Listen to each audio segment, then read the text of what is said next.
Haleluya. Lihat apa yang dikatakan Tuhan kepada bangsa Israel. Ketika bangsa Israel sudah cukup lama tinggal di satu tempat dan mereka tidak mau bergerak untuk mengerjakan pekerjaan Tuhan, untuk menyambut rencana Tuhan, maka Tuhan berkata dalam Ulangan 1:6, Tuhan Allah kita berfirman kepada kita di Horeb demikian, telah cukup lama kau tinggal di gunung ini. Tuhan mau bangsanya terus maju. Tuhan mau bangsanya terus bergerak untuk menyambut apa yang sudah Tuhan sediakan bagi saudara. Ada tanah Kanaan yang indah di depan sana, tapi bangsa Israel tidak mau menerimanya. Bangsa Israel harus mau berperang supaya mereka dapat menerima dan dapat hidup di tanah perjanjian yang sudah diberikan Tuhan bagi mereka. Banyak sekali anak-anak Tuhan tidak mau melakukan apa yang Tuhan suruh kepada mereka.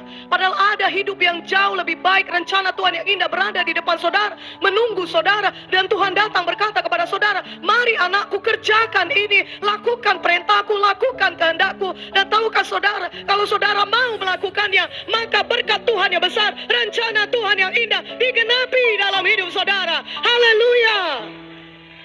Mari saudara, sambut rencana Tuhan.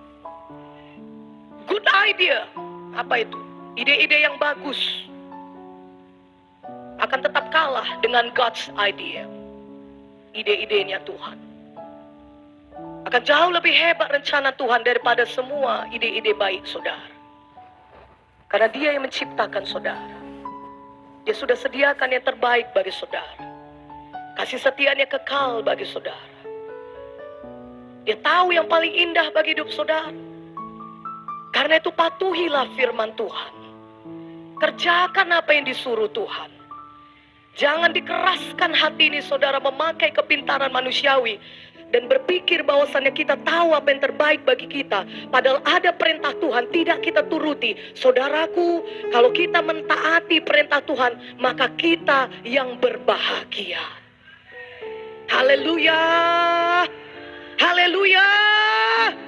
Sehingga kalaupun saudara sudah melakukan kesalahan, sudah melakukan begitu banyak dosa, apabila saudara datang kepada Tuhan dan mengakui semua dosa saudara dan mau berbalik dari segala dosa dan kejahatan saudara, maka ada pengampunan Tuhan bagi saudara dan Tuhan bisa memulihkan hidup saudara.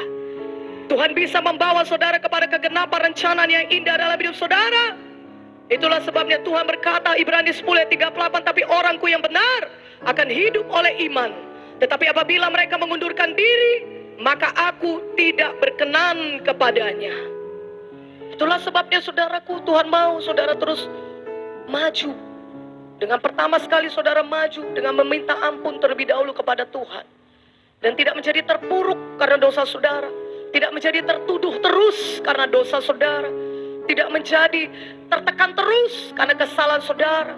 Tapi firman Tuhan berkata, walaupun dosa kita merah seperti kirmisi, walaupun memang besarlah dosa yang kita sudah kerjakan, bahkan mungkin di antara orang-orang yang tidak mengenal Tuhan sekalipun kita tidak melakukan dosa seperti itu, tapi kita jatuh kepada dosa seperti itu. Ya, saudaraku yang kekasih dalam nama Yesus, firman Tuhan berkata, sekalipun dosa kita merah seperti kirmisi, berwarna merah seperti kain kesumba, kalau kita datang kepada Tuhan, Tuhan bisa menyucikan kita dari segala dosa-dosa kita. Haleluya. Pada saat Adam dan Hawa jatuh ke dalam dosa, maka apa yang dikatakan Tuhan dalam Kejadian 3:15? Kejadian 3:15, mari kita buka Alkitab kita. Yang sudah dapat katakan amin.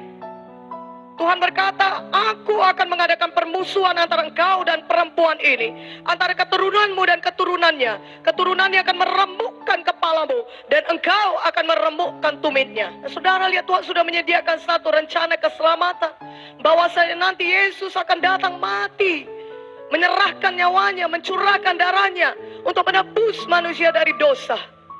Dan Tuhan Yesus akan mengalahkan setan dan maut. Tuhan Yesus akan mengalahkan maut, upah dosa, oleh pengorbanannya di kayu salib. Rencana keselamatan sudah disediakan Tuhan, bahkan ketika manusia masih hidup di dalam dosa.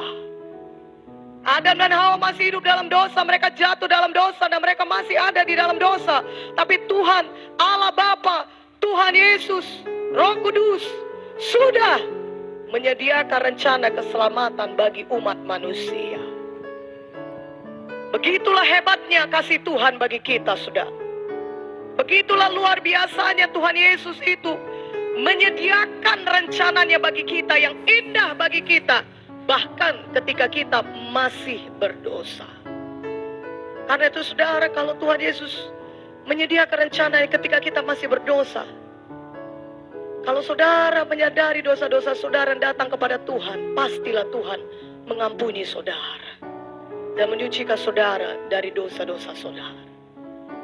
Itulah yang dinanti-nantikan Tuhan ketika saudara datang dan mengakui dosa saudara. Maka Dia bisa menyucikan kita dari segala dosa kita. Katakan amin. Bukankah firman Tuhan berkata Roma 6 ayat 23, upah dosa adalah maut, tapi kasih karunia Tuhan adalah hidup yang kekal di dalam Kristus Yesus. Memang upah dosa adalah maut, setiap dosa harus dihukum. Tetapi Yesus sudah mati bagi kita di kayu salib, supaya barang siapa yang berdosa, yang percaya kepada Yesus, tidak perlu mati akan dosa-dosanya, tapi dapat beroleh hidup yang kekal bersama-sama dengan Tuhan Yesus di sorga. Saudaraku, ada darah Yesus yang menyucikan kita dari segala dosa kita. Dan itulah yang disediakan Tuhan bagi saudara. Ketika kita berdosa, maka kita bisa datang kepada Tuhan dan kita minta ampun atas segala dosa-dosa kita. Maka Tuhan itu setia dan adil. Firman yang berkata dalam 1 Yohanes 1 ayat 8 dan 9, Tuhan Yesus itu setia dan adil. Maka Dia akan menyucikan kita dari segala kejahatan kita dan mengampuni kita dari segala pelanggaran-pelanggaran kita.